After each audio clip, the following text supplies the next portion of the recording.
the combination of the pandemic mixed with this massive, massive hit TV show. And that expanded the game in this just tremendous way that made it a huge part of the zeitgeist. The bridge from this point forward is leaning into the product-led growth stuff, right? Which is really around experimentation and around continuing to refine both the product and marketing experience. So we're just always like every day improving our user retention and our conversion. I'm challenging the team to get to a rate of around 1,000 experiments per year. To actually get to that number, that means the infrastructure and culture need to be great, but we also need to invest in no-code experiments. We need to get our lifecycle marketing team running experiments all the time, right? We need engineers to be able to kick off their experiments off of their ideas. We need to be able to analyze them quickly, et cetera. So we want to definitely move into this like high velocity experimentation type of company. Welcome to Subversive, a podcast dedicated to sharing stories from the best consumer subscription apps in the world. We'll bring you lessons for how to grow your consumer subscription business, including insights and inflection points that led to exponential growth from leaders at category-defining companies and innovative startups. Let's get into the show. My guest today is Albert Cheng, the Chief Growth Officer of Chess.com. Prior to joining Chess.com a year ago, Albert served as head of growth and monetization for both Duolingo and Grammarly, making him one of the world's top experts on growing consumer subscription businesses. In this episode, I talked to Albert about Chess.com's fascinating origin story, dating back to 2005, its exponential growth during the COVID-19 pandemic and the release of the Queen's Gambit, and its more recent efforts to use product-led growth to drive more sustainable, cost-efficient expansion. All right. Welcome, Albert, to the Severson podcast. This is an episode I'm particularly excited about, both because you're a fellow consumer subscription nerd and because I've been playing chess my whole life since I was maybe 3 years old, and chess.com is one of my favorite products. So super excited to have you on today. And why don't we just start with a little bit about your background and your road to chess.com? Yeah, thanks for having me, Phil. It's been really fun playing like daily chess games with you while riffing on chess ideas. So I can definitely vouch for your interest in this topic. My background in a nutshell, like I feel very fortunate to have worked on a lot of different consumer products, really like apps that I use on my phone or my laptop every single day. And these include places like YouTube, SoFi, Duolingo, Grammarly, and now chess.com. So a really great, swath of experience and really fun cultures to be part of, right? Because when you work at a company where the employees like just love using the product, they kind of quote unquote dog food it all day long and have lots of different creative ideas. It's just a really fun environment. So I tend to gravitate toward that. I would also say like recently in my career, I found that this sweet spot where you can work on a product that's good for both learning and fun together, it just feels really good, right? It's like when you're building something, people can actually improve and it's good for them, but also they like intrinsically want to do it themselves. And I really think that's a fun kind of mix.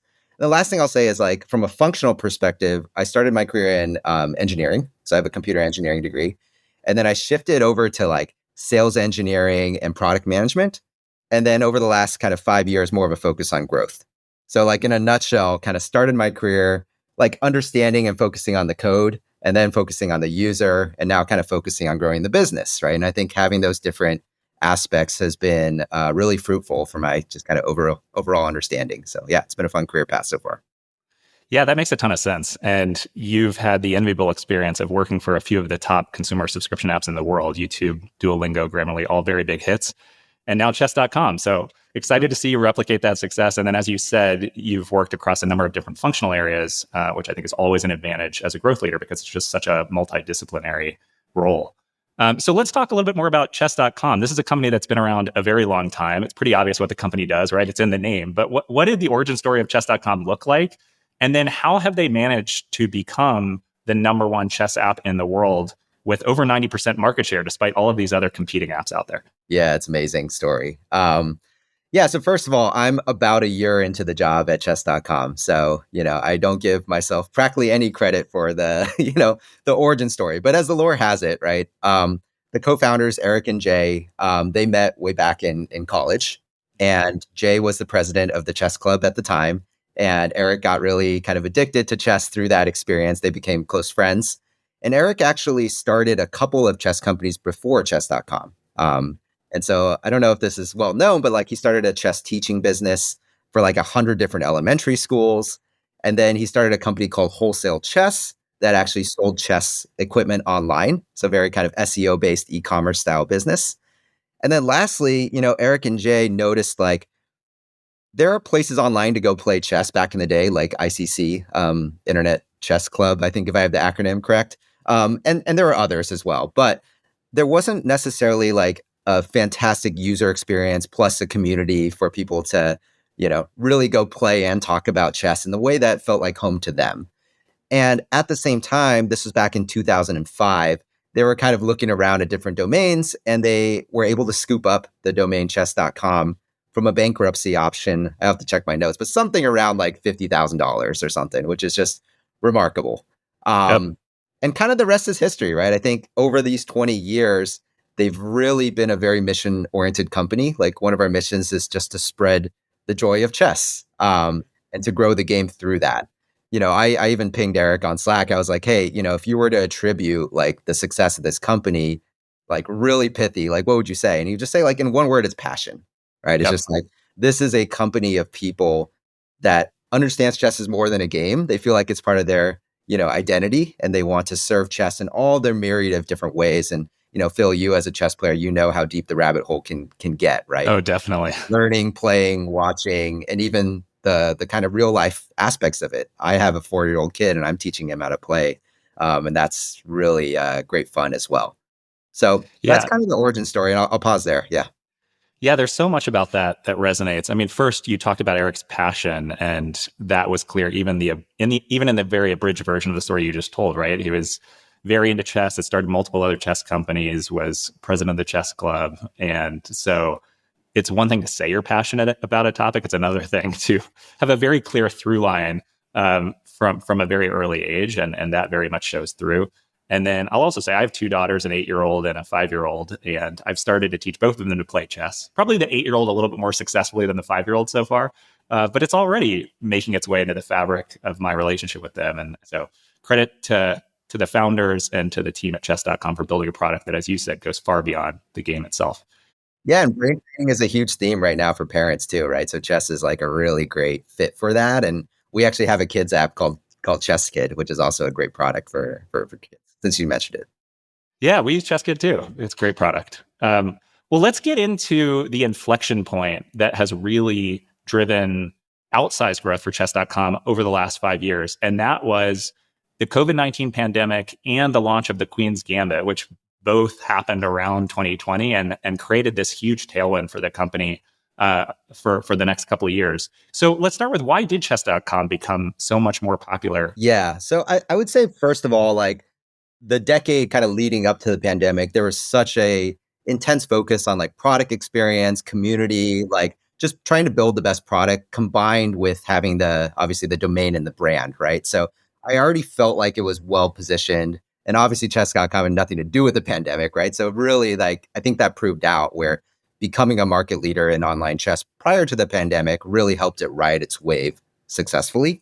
Yep. So the pandemic, I mean, obviously, as it forced people to stay indoors, right? A lot of people gravitated toward new hobbies and especially online entertainment. Like all these products kind of went through the roof in terms of demand and usage.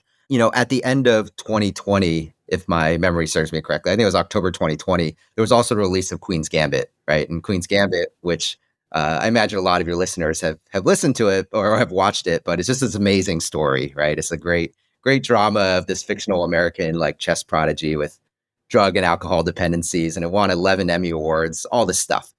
And very quickly, I think the combination of the pandemic mixed with this like this massive, massive hit TV show that actually even had a female main character, really, right? And that expanded the game in this just tremendous way that made it a huge part of the zeitgeist. And we saw in our registration numbers like north of a quadrupling, right, of Yep. like new registrations. And that registration mix even skewing towards like different demographics, like higher in, female usage, for instance, than before. So it was a really, really, whirlwind period for the company. Again, I take no credit for that because I'm relatively new, wasn't part of that. But just looking through our historical trends and our data, you know, it's definitely true that there was this massive wave in kind of late 2020, early 2021 that the company rose. And then what's nice is that even though it kind of died down for a bit, it still ended up kind of plateauing at a much higher level than before, which really speaks to the stickiness and the sticking power of chess as a subject. So yeah.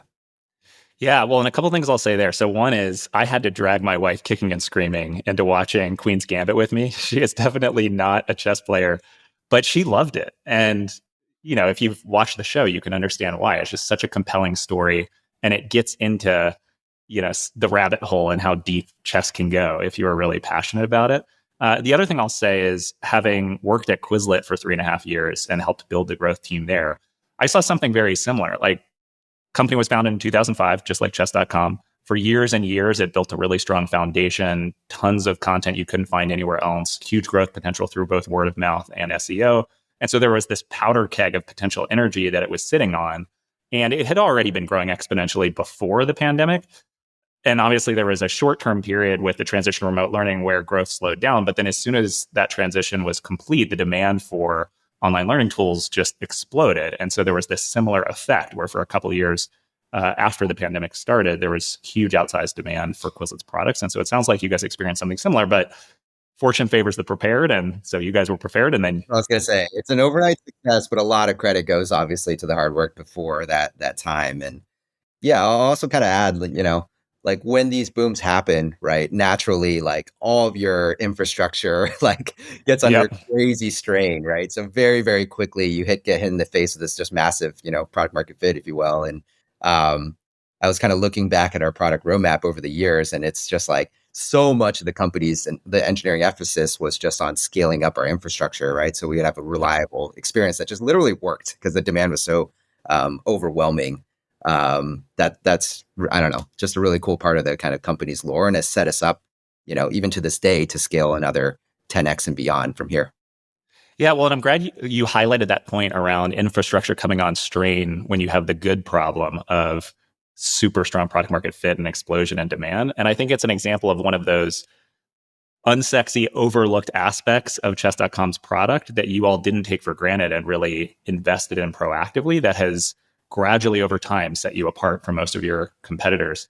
So, what strategies and tactics did the company use to lean into this big boom in demand? There are a lot. I mean, I can touch on a few. I know we have a decent amount of time, but I'll just touch on a few just to kind of get the conversation started. So one was definitely around creator partnerships. And so the company, and I give, Danny Wrench and his team a ton of credit for this. They invested really heavily in relationships with both top chess grandmasters like Hikaru and Magnus, but also like chess personalities, right? Like Gotham Chess and Botez Sisters and many others. And they became just really an embedded fabric, right, of the chess ecosystem. If you go on YouTube or Twitch, right, these are creators that have grown tremendously over the past 5 years, playing their own games, live streaming their games, reviewing content, right? And we find, and we can see this in the numbers because we actually ask new users in onboarding. We sample the "How did you hear about us?" question, and YouTube is like a top 3 channel for us actually. And so, like, it's no doubt that this has done a lot both for user acquisition, but also user engagement, user resurrection, and it's that kind of content and product play together that make for a really like retentive loop for us. And so that Mm-hmm. was a really big strategy that had paid off and will continue to pay off for sure, is the creator partnerships. We lean pretty heavily into events and tournaments with, I would say, like mixed success in certain areas. One thing that we still do today is these crossover tournaments. You may have heard PogChamps since you're kind of in the chess scene. And what PogChamps is like, we're trying to find like non-endemic chess creators, people like Mr. Beast, or even like Rainn Wilson from The Office, or athletes like a Barriese from Crystal Palace, right? They like chess, they have a passion for it, but they're not necessarily like chess grandmasters by any means, right? And so we set up this more, we kind of get these influencers to play each other, right, in chess tournaments and to stream it. That kind of crossover appeal has worked really, really well. And you can definitely see that in the numbers where we have these PogChamps tournaments, and we definitely see like meaningful user growth from that. We definitely also invested a lot in this high-end tournaments, things like the Champions Chess Tour and the Speed Chess Championship and many, many others. And the chess calendar can actually be fairly like overwhelming. There's a lot of content that you can put that out there at all times. But we invested very heavily in a like world-class kind of broadcast team to cover many different chess events. And, it was a part of the strategy. It still is today, but that part has been scaled back a bit. Got it. Yeah, that all makes sense. And I think the point you made in particular around bringing non-endemic chess creators into the fold is so important because it can make a game like chess that can feel intimidating or inaccessible to beginners feel like, oh, this is something anybody can play. And then if you're smart about which particular celebrities or influencers you're choosing, then you can target specific pockets of people interested in other things and bring them into the game of chess. Were there any particular channels that performed best for you guys? You mentioned YouTube specifically. Have you done a lot on TikTok or Instagram A Reels or lot. any other channels? Yeah, yeah. I failed to mention social media, but obviously that's been huge for us. I think, especially leading into the short form content. So TikTok and Instagram and YouTube Shorts and even on Twitter and X and stuff, we tend to post stuff that can go viral, right? And I think this year, last time I checked, I believe we're projected like 3 billion impressions across the entire like social media landscape. So that's also been really, really big for us. And we have a pretty big like long tail of social media channels. But again, it's especially the short form ones that tend to stick with people and get them interested. That makes sense. And one thing I know you all have experimented with, but ultimately decided not to do much of, or really any of, is paid advertising. Can you say a little bit more about that? I mean, is it just that you get so much organic growth through all of these other channels bringing people into chess.com, or is it more about a philosophical decision around your growth strategy that has kept you from investing more? Yeah, I would say it's honestly a mix. I think the philosophical part is true, and it reminds me a bit of like Duolingo also had a philosophical opinion on this for a while. I think they do some paid performance marketing now today, but yeah, I think the part that is probably true for us is that because we own the domain chess.com, we tend to rank just like organically very high on both SEO and ASO anyway. And so we don't necessarily need to market like chess.com. We just need to make chess in the ethos, right? And I think the Google Trends results for chess by itself, right, is probably a pretty good proxy for like the demand that we get as a company and as a product. And so for the performance marketing angle, like we probably will lean into it more from a retargeting perspective of people that have tried the product, maybe they subscribe but they churned, and can we target them to kind of come back or provide them an offer or discount? So we might do it in sort of targeted places, but I think that's kind of generic, like let's create a Facebook or Google ad that just markets the chess.com and try to attribute like and try to make the LTV CAC math work out there. It probably doesn't, and our smaller tests haven't indicated that in the past. And so it just hasn't been a part of our mix. That said, companies mature and they grow, and it might become a little bit of our mix in the future, but I can't ever imagine a day where chess.com is primarily, reliant on performance marketing. That makes sense. And you would know the numbers much better than I would, having worked at Duolingo. But my understanding is even now, many years after their founding, Duolingo is still spending a relatively small percentage of their total acquisition on paid advertising. Exactly. It's very little, it's very targeted, right? Kind of country by country, specific channel. Yep. Like for instance, in Japan, we ran like TV commercials, right? Just to get the awareness high. You're solving a specific problem Yep. uh, with a channel solution as opposed to applying a blanket approach there. That also resonates based on my experience at Quizlet, which primarily grew through SEO and word of mouth. And we would use paid advertising to target specific pockets of users. Those included teachers because they were super nodes in the network and they drove a lot of virality.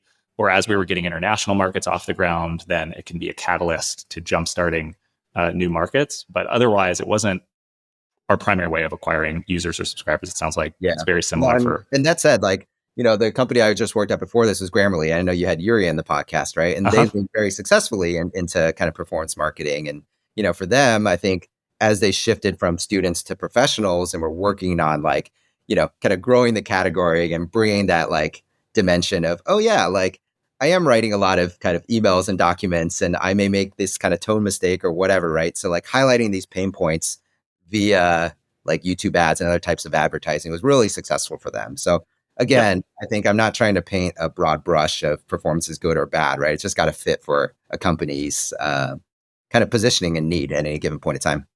Yeah, totally. It makes so much sense. And if anything, I see way too many subscription apps make the opposite mistake, which is they become dependent on paid advertising way too early, and then as they scale, CACs tend to go up, LTVs tend to go down as you move past your early adopters, and the economics don't work anymore. So both Duolingo and Chess.com are good examples of companies that have managed to avoid that for a very long time. And at some point, I would imagine you guys might start to spend a little bit more just to lean into your momentum, but you've been very successful without it for a very long time.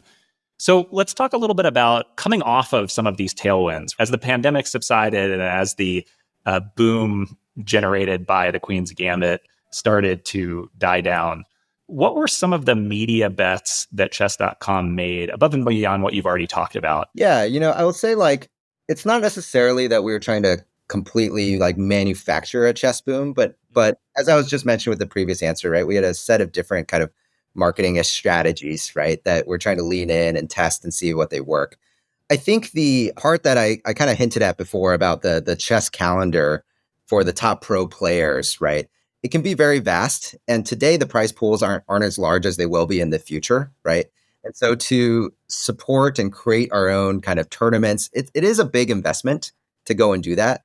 And I hope someday in the future I can walk in a bar and see some, awesome chess match on TV or something. But we're not quite there yet. And so we've taken a much more kind of focused view on the types of chess content that we're trying to surface. I think Speed Chess Championship is a great example where they tend to be shorter games and then they're really highly kind of produced. We have great announcers among them. We utilize like our game review feature in showcasing, and making it more accessible to viewers, etc. And so I guess what I'm trying to say is like kind of coming out of that initial boom, I think originally we had a more expansive strategy in terms of events and tournaments. And since then we kind of dialed it down, but we've sharpened it, right? So kind of higher quality, fewer events, etc. And we do find that is a compelling part of our ecosystem. So we'll keep it going, but it's just a little bit less of a monetary investment, right? In creating prize pools and, creating our own types of tournaments all the time. We also have our Titled Tuesday event, which is like every Tuesday. I think there's 2 different kind of tournaments that top players go and log in. They go play on that site. So we like that type of stuff. It's kind of rinse and repeat. And there's a prize pool associated with it. And we know how to run it. We know how to track like, fair play and all this kind of type of stuff. So that stuff is great combined with maybe like 2 or 3 big kind of tentpole tournaments. That's just kind of where we're at right now. Yeah, well, it sounds like so many other growth bets where you started by doing things that didn't scale and ran a bunch of experiments, tried a bunch of different things, and sort of figured out over time which were the plays in the playbook that really led to positive ROI.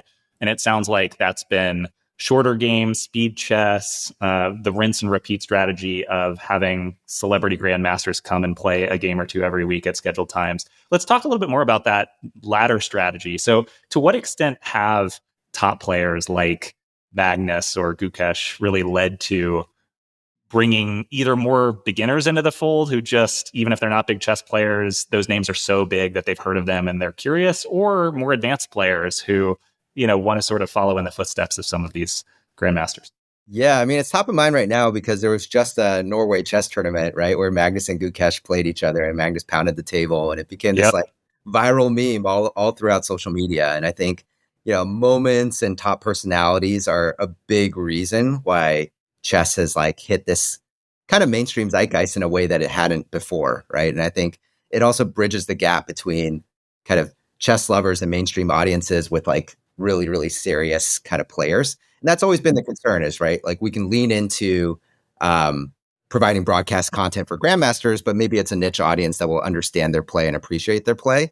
And so it's like, how do we encourage and support and like love all the stuff that they're creating in their tournaments, but do so in a kind of mainstream way and support that with our social media and support that with our kind of crossover events and brands and things like that. So I don't know if that's a particularly clear answer, but that's how we've seen it play out. Yeah, no, it makes sense to me. And I think my biggest takeaway from all that is in a world of streaming video, it just humanizes things like chess that can otherwise sometimes feel intimidating, inaccessible, or dry. And Magnus in particular just has such a personality, right? He's so emotional when he plays, or he can be. And so when you see something like that, where he pounds the table in frustration, I think every human on earth has had that moment where they've just hit their limit and they can't help but contain their frustration. And that's a deeply humanizing moment that I It think is. draws people in. Yeah. So, to what extent have you seen these media efforts drive impact for the business? How has it shown up in your metrics, and where has it been successful, and maybe where has it been less successful or less scalable? Yeah, for sure. Um, first I'll kind of say that I never kind of went through like the size of our business or anything like that. Would that be helpful too, just to kind of give some Sure. context? Yeah, to the extent you can share, would love that. Yeah, I'm happy to. I'll start at the high level. So first of all, our kind of market research shows that around 2 billion people in the world have like ever played chess in their life, which is just a staggering number. Yep. And of those 2 billion, about 800 million or so have played chess recently. And most of that is actually offline. It's just over the board, right? So a portion of that is online chess, of which we are a market leader for that. And that 800 million is actually somewhat comparable to soccer, right? So if you think of like the breadth of people that have some exposure to chess, it is just kind of staggering to even think about. On our platform itself, we just announced that we passed 200 million registered users. So that's continuing to accelerate and grow, which is great. Of those 200 million, about 40 to 50 million are monthly actives, about 10 million are daily actives, and we have just north of 1.5 million subscribers as well. So we have a freemium business model where like the vast majority of our user base um, uses our product for free, and then we convert some small percentage, hopefully a larger percentage in the future. But um, that's kind of the makeup of it. And the scale of kind of gameplay on our product and our platform is pretty staggering. Like we are north of 20 million games played every day. And so Wow. to that earlier point about our infrastructure and our scaling, it's like very few companies at our size of kind of team members are also kind of running this type of massive real time gameplay type of system. So that gives a sense of the size. And then you were asking a bit about like the how the media part kind of plays into that, right? Yep. And so we do see it in moments. So for instance, the World Chess Championship, which was last kind of December, I believe, right? Gukesh was competing in that and actually became the world champion, and he's from India, right? And so during those moments, we were actually seeing like registrations in India surpassed registrations in the US, right? And you Wow. can kind of see these moments where there's just massive fervor that kind of gets built up within a country. And we could see that very clearly in the data. In kind of a more steady state environment, again, we asked the how did you hear about us question, right? And you can see like when there's a viral moment that or a post, right, that happens on TikTok or on YouTube or on Twitter or something, you can actually see that particular channel kind of like double or triple in like attribution, quote unquote attribution. It's not that serious, but it's directional, right? And so you Yep. can see some of these channels sometimes climb from let's say like 4% up to 10% in a given week, right? Just because of those changes. Um, this is a long answer, but all that's to say, like a big part of my job on joining the company is to help the growth be less lumpy. Yep. Because if you look over the last 20 years, we've ridden these waves and we have these just kind of like viral moments that give us growth from time to time. But really, like the bridge from this point forward is a leaning into the product led growth stuff, right? Which is really around experimentation and around continuing to refine both the product and marketing experience. So we're just always like every day improving our user retention and our conversion makes us more in control of our growth. And so that's really the main focus of the company going forward. Yeah, I love that. And I think that's a great segue from what got chess.com from its founding in 2005 to this big inflection point in 2020 to where it is now. And that's leaning more and more into more reliable and replicable techniques around product led growth. I will say quickly, as we jump into this topic, I was reading a blog post by Gaurav Vora, who's another growth advisor Mhm. subscription businesses recently. And it was talking about what he called the Burj Khalifa versus the rising tide style of growth wins. So Burj Khalifa would be like a one-time mega spike, often from virality or some sort of really compelling performance marketing campaign or an exogenous event that just happens to drive an explosion in demand, like the release of the Queen's Gambit that you were talking about earlier in the episode, versus the rising tide, which is the compounding effect of lots of singles and doubles, to use a baseball analogy. And I think one of the things that a lot of non-growth leaders don't necessarily appreciate is that a lot of the highest performing growth companies grow very quickly, not as a result of home runs, but as just the compounding effect of lots and lots of singles and doubles, high experimentation velocity, relatively high hit rates, and then just doubling and tripling down on what works. So let's start with, you've worked with some of the best product-led consumer subscription businesses in the world. What are some of the lessons that you learned at Duolingo and Grammarly that you're now bringing to chess.com? Yeah. And you're right. It's really a game of compounding, right? It's like that 1.01 to the 100th, right? It's like you can really kind of consistently grow through that very reliably. And especially in a freemium business model where much of the game is like just growing the size of your daily active user base, right? And then converting that better and better, that leads to higher revenue. And so I was reflecting on my career and I was thinking like for the first kind of decade of it, I really never even heard the term product led growth. It was just kind of like obvious. Like when you work at like a place like Google, right? The reason people use these Google services, at least I thought back in the day, right? It's just the experience, right? And I think going into a company like Grammarly that had a bit more of a hybrid type of go-to-market model, right? Like really helped me internalize like what product led growth actually means, like sort of in practice. Mhm. But anyway, at Duolingo and Grammarly and chess.com, like I think of growth really as like that's the practice of connecting users to the value of your product experience. Yep. And again, it's that practice of like testing and learning as rapidly as possible. And so depending on where the company is at in its like maturity stage on product led growth, sometimes you kind of start with an investment in really it's like the infrastructure and the culture that comes first. I see you nodding, and that probably resonates to you, right? And it's like Does. if you don't have the event tracking right, if you don't have an experimentation system, if you don't have like a growth model and a set of key metrics that you're tracking, sure, you can tell people to make up experiments, but it's not gonna it's not gonna work very well. You're not gonna see that Yeah. compound, right? And so that needs to be the foundation. You got to go build that. And you have to teach your team, but also the broader company that like the purpose of all this experimentation is to learn about your users, right? And I think when you can actually show with real data that, hey, moving like X metric up this percentage, right, can do this to this, like our revenue or our active user base. And building these norms via like Slack or some other way where you have these kind of show and tell, right? Like I had this hypothesis, I ran this experiment. This actually gave me a different result than I expected. This is the impact, this is the learning. You just get teams in this cycle of Yep. like trying things and sharing them with their coworkers. It's magical. And I get really like jazzed up about that because I think when you can create that culture within the company, like the experimentation velocity will follow and a company can really grow and thrive off of that. Yeah, I couldn't agree more. And you mentioned both infrastructure and culture in that order. To me, those are sort of yin and yang because you first need the foundation of the right growth stack, the right metrics attribution, the right measurement systems. You need to make sure it's accurate and reliable.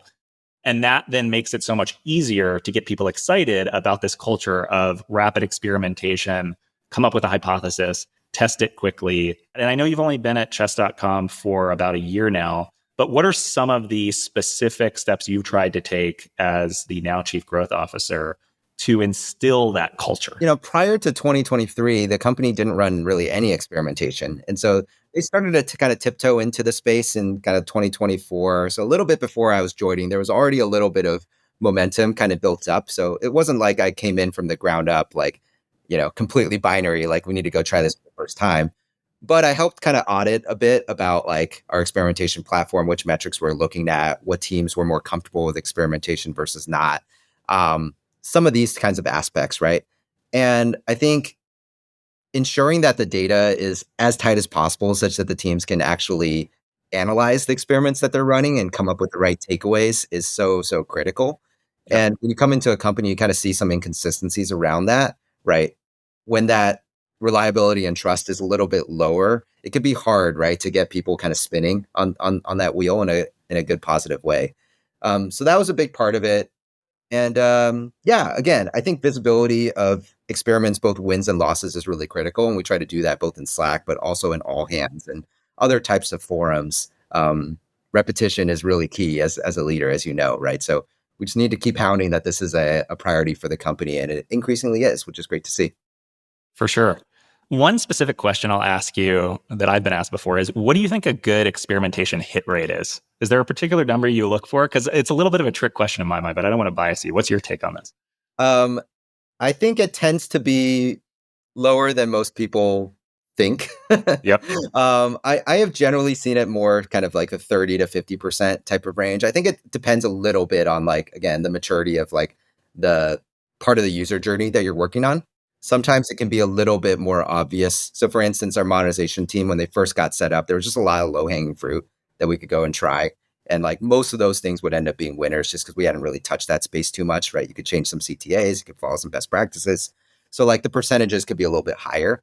Some things in trying to grow user retention are a little bit less intuitive. They're very kind of product and audience specific. And so a lot of times like the hit rate can be a bit lower there. And also I would say like different companies have different comfort levels with what they would consider a win, right? And so, you know, True. Good depending on point. that, right? Sometimes you're more willing to ship neutral things that your intuition is like, yeah, it's a better product experience. And other companies are a little bit more cautious. But yeah, it's generally been my experience that about half of the experiments are kind of they don't really validate the hypothesis, and you have a little bit of like fuzzy area where it's maybe gray area, it's a product decision, and then 30% is like, yes, this is great. Let's ship it. Yeah, that resonates. I was going to say 1/3 to 1/2 has generally been what I see, and there's sort of this analogy of an accordion that I use where you ebb and flow between cycles where you've identified a strategic opportunity and you're really leaning into it, and there's lots of low hanging fruit. So you brought up the example of the monetization team just getting up and running at chess.com, and there being lots of low hanging fruit, and so that tends to lead to higher hit rates in some cases, even when you're taking bigger swings. Then at some point you start to tap out that strategic opportunity. And so your hit rate starts to go down, which is an indicator that you then need to go back into explore mode versus exploit mode and find the next big opportunity until you get the hit rate up again. But one of the other mistakes I see is this obsession around, well, we have too many failed experiments. We need to get our hit rate up. And so you're aiming for like 60, 70, 80% hit rates. And what that can lead to is lots of small ball. You're just like doing micro optimizations that aren't actually moving the needle. And so I love that answer. I think a lot of companies are too afraid to take bigger swings and fail because one of two things is going to happen. Either you're going to surprise yourself and get a big winner that generally, if you're taking more risk, is going to have higher upside, or you miss, but you learn from your mistakes, and that leads to bigger and better things. So what are some of the biggest A/B test wins or failures that you've had since joining chess.com, and what have you learned from those? Yeah, a theme that continues to win here is around positivity. So what I mean here is that like I think as employees of chess.com, we probably skew into people that actually play quite a lot of chess. And sometimes we may have a blind spot that chess is just really kind of frustrating and intimidating for the vast majority of like newer users. And, we did an audit recently. We actually have a Slack channel that's just called like feels good man or something. And it's just like we're looking at all the kind of cold experiences in our product where we're kind of calling out blunders or mistakes or putting red, buttons in places that just not intentionally make people feel bad, right? We probably did it for design clarity. But in a lot of those examples, just making the slight tweak to kind of showing them and encouraging them that even after a loss, right? Like losing is part of learning, and having coach say something positive or show some of the positive glyphs in the game over modal. Another example is like our puzzle success rate when we actually looked at the data was actually relatively low, right? So we built the infrastructure to be able to configure that and test that across different skill levels. And so these types of experiments, we keep going to the well and like making improvements on, again, this positivity theme, whether that's copy, whether that's design, whether that's the underlying like logic system. We run experiments over and over and over, and it's like, it's always good for retention, at least so far, right? I'm sure we'll tap out of that well at some point. But that's been a great theme for us over this past year. Yeah, I mean, the positivity thing doesn't surprise me at all, both because it's chess, but also just because of where the world is at. People are stressed, they're stretched thin. I have this hypothesis that one of the biggest reasons meditation apps like Headspace and Calm have been so successful is less about meditation itself, although that's certainly important. And part of it is just people need 10 minutes out of their day to just not do anything and to just sit down, lie down, and take a break. And so similarly, chess.com serves multiple roles in my life, but one of them is just as an escape. And I want to take 10 or 15 minutes and play a game. And sometimes I'm looking to maximize my rating, but sometimes I'm looking to just check out and have a little bit of entertainment. And so that positive reinforcement can go a long way. I guess now that you are in the company and you've been there for a year, where do you see, what's your vision for what chess.com could look like in 2030? And then what are some of the specific strategies or tactics that you think the company will employ to get there over the next? Yeah, I mean, I can't wait, man. Just seeing the evolution even over the past year, I think will be a really amazing company in 2030. Yeah, a few things come to mind. So one is, how we work. And I think experimentation velocity is actually a major part of this. And so I'm challenging the team to get to a rate of around 1,000 experiments per year. which is really just an ambitious target. It doesn't mean that much, but it's just a proxy, right? And that to actually get to that number, that means, again, the infrastructure and culture need to be great, but we also need to invest in no code experiments. We need to get our lifecycle marketing team running experiments all the time, right? We need engineers to be able to kick off their experiments off of their ideas. We need to be able to analyze them quickly, et cetera. So we want to definitely move into this like high velocity experimentation type of company. That's one.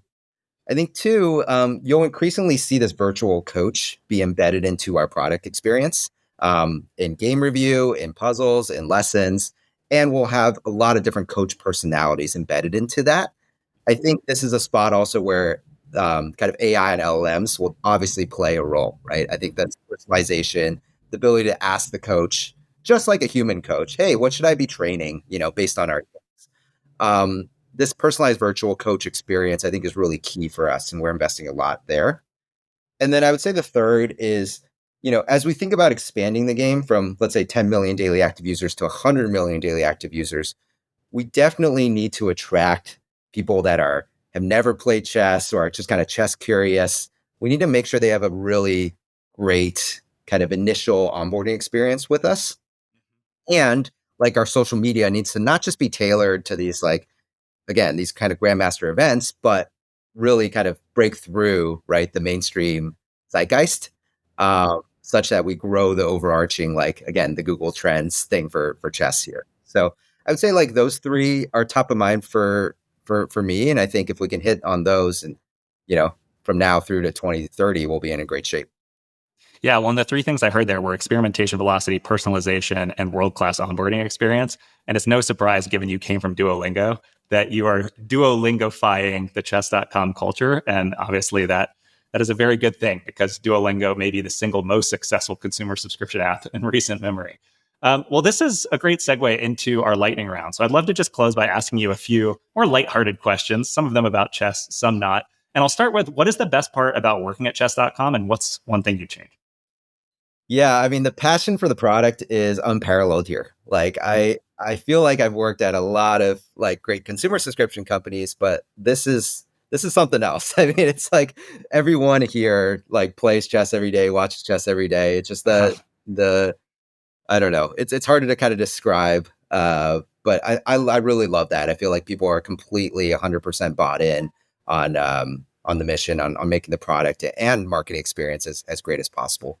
There's a concept of like shadows of your superpowers in a way, which is like, because we are so committed to serving the overall chess ecosystem, right? Like our mandate is very, very broad. And so we tend to say yes to practically everything. And so you can go on our site and you see like we support all sorts of different things, right? And that makes prioritization sometimes a challenge for us. It's something we're getting better at, being more intentional about what people are working on, how to prioritize it, all of that. But it's not as innately obvious for us because we want to do such an excellent job kind of across the entire ecosystem. But that's something that I think we will get better at. Yeah. Well, weaknesses are so often the shadow side of your greatest strengths, to use your words. And it makes sense to me that when you have this incredibly passionate workforce, which is such a superpower and an unfair advantage, it can lead to a lot of like, well, let's do everything because we don't want to say no. It's just too much fun. And I can see how, I know at Duolingo, this very specific growth model around daily active users being the North Star metric, and then current user retention rate ended up being sort of the hero driver of DAUs. Like porting over some of that expertise and using it to identify the biggest explosive pockets of growth potential should help to provide an additional layer.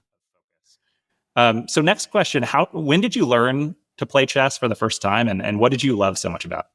Yeah, it must have been as a kid. I played a lot of board games with my dad, and I still remember this like Chess Master 5500 game on like the CD-ROM that I must have played on the PC. I don't know. It was making me nostalgic. I was doing a Google search of this morning. But I definitely had that CD and enjoyed playing that game. But yeah, I think what attracted me to chess is just it's a really deep like rabbit hole. I'm more competitive than I like to admit. So I think it's like it's a great experience where you can kind of like once you learn the basics, you can really feel yourself improving. And there's so many different ways that you can do puzzles or lessons or challenge people or do daily games. There's many different ways to sort of interact with chess. And I think that has made it be kind of a part of my life. It kind of comes in and out, right? I get addicted and then it goes away Yep. and get addicted again. Now I obviously work at the company, so I look at it all day long. But I think that's my journey. Yeah, I have a similar story. It was my uncle Richard who taught me to play when I was 3 or 4. And, obviously I had no idea what I was doing, but I just instantly took to it. And strategy games in general have always been one of my greatest passions and hobbies in life. But chess in particular is one of those things I keep coming back to. No matter how many new games get invented, there's something about this ancient game that people can't stay away from. And that's certainly been my experience.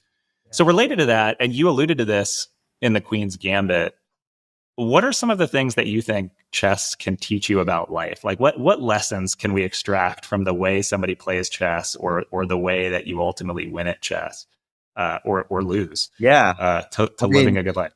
The lose part resonates with me, right? I think the I don't know, the way that I said that makes me feel like a terrible player. But yeah, I think there's this like mantra that we repeat internally, like you never lose when you learn. And I Yep. think that's a huge part of chess because it's really humbling. Like you lose 50% of your games, but if you take the time to internalize it and review it and improve, that's what it's all about. And so life and chess are both about this like you're learning from mistakes, you're experimenting, you're feeling, you're getting back up with better like knowledge and understanding, right? And I think that as a general principle, I think is a good thing for you to improve at really any craft. But I think chess makes that really, you know, pertinent in a relatively short cycle. And we actually see that. Like the vast majority of our business is predicated around like you're kind of a free user, you're playing games, and then you do game reviews to look at your like biggest strengths and your blunders, right? And then you play another game and then you try to do a game review again. And then you upgrade because you want unlimited access to reviews, right? So that's really the overarching reason why our business exists. And that kind of cycle again of trying something, making some mistakes, learning and improving is what it's all about. Yeah, my biggest takeaway from that is people talk about having a growth mindset and not taking losses personally, but taking them as an opportunity to grow. And one of the things you mentioned there is, by definition, unless you're Magnus or Gukesh, you're going to lose 50% of your ranked matches because of the way the algorithm works, Yeah. right? Your ELO rating is going to determine who you play next, and they're always going to be right around your same rating, which means you're going to lose around 50% of the time, no matter what you do. And that's a great metaphor for life. Like if you're winning all the time, you're probably not taking enough risk. And so it's all about having the right attitude. So a couple more here. Who is your favorite chess player and what do you like so much about their particular style? Yeah, I'll be honest. I don't think I'm good enough at chess to like fully appreciate all the nuances between the different grandmasters. They are so deeply prepared that it can be hard, even though obviously as people they have like great personalities each. I'll answer this kind of tangentially, which is like I play daily games with a bunch of different people, and Uh-huh. one of the people I play with is let's just say he like works in sports and he plays Uh-huh. like this hyper aggressive style, which is just fascinating for me. Like I really enjoy the challenge of seeing like a chess position that is kind of unique and makes me think a little bit. I don't know if this resonates with your own kind of chess journey, but I tend to find that I improve most when I play these kind of slower games or do puzzles or make the time to actually like think a few layers deep, as opposed to just like playing a ton of 1 minute or 3 minute bullet games where I'm just like going off of first you know my first intuition. So anyway, I like seeing kind of players of any kind of skill level that have a unique style that just make me think about the game in a different way. I'll put it Yeah, that way. I couldn't agree more. And I'd say I'm a solidly intermediate casual chess player, but I'm certainly it's not so much of a passion of mine that I understand the nuances, as you said, the way the grandmasters do by any stretch. I have played some other games. Hearthstone is one of them where I got really into it. And so like being a student of the game and the different styles and realizing that your personality naturally lends itself to particular styles that are going to be more or less successful for you because of your nature. And so I think that's always fascinating when you apply it to a game like chess. And I'm probably out of my depth in even saying this, but just to take two of the top players in the world right now, Magnus and Gukesh, they remind me a little bit of Maverick and Iceman from Oh, Top Gun, wow. where you've got Gukesh who's just like so calculating and he so rarely makes mistakes. And so he's just gonna like slowly wear you down until you make the mistake that causes you to lose the game.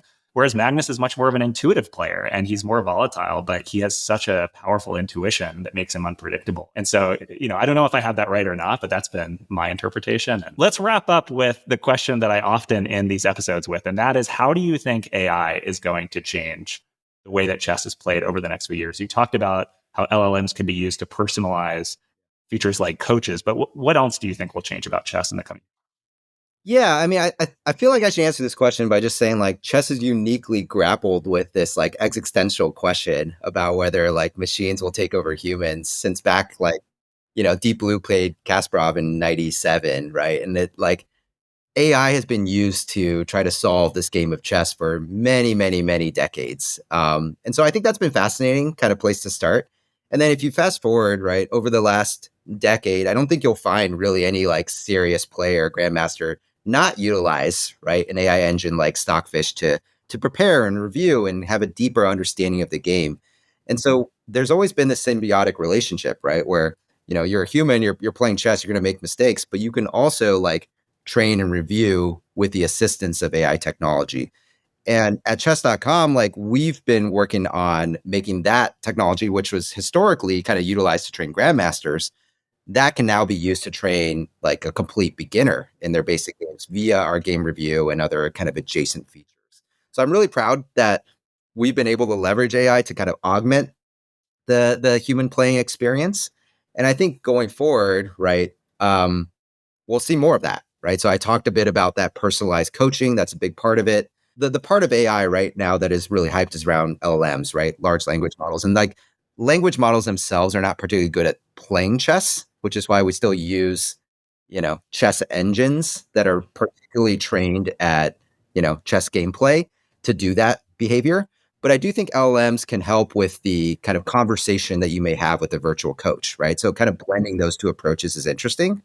And then the third dimension I'll touch on really briefly is on fair play, right? I think chess is increasingly a game. I shouldn't say increasingly, but we're getting better and better at detecting kind of cheaters and abusers on our site because we can detect and say, okay, based on your skill level and the difficulty of this position, what's the likelihood that you as a human, right, are going to come up with the engine best move here over and over and over again, right? And so without revealing too much about like our fair play tech, right, we definitely leverage AI very heavily in that type of detection, which creates for a fair and clean playing experience for everyone, right? So I think these are just a few examples of how AI is leveraged. I love that last example in particular. I mean, personalization is obvious, and the convergence between historical chess AI engines and now LLMs makes a lot of sense. But I hadn't even thought about the fair play example, and it's yet another, area where the craftsmanship that chess.com is bringing to its product just continues to create a wider and wider moat. As I knew it would be, this has been one of my favorite podcast episodes to date, Albert. So thanks for taking the time. It's been such a pleasure talking to you. Any parting words you want to leave the audience with before we wrap up here? Thank you.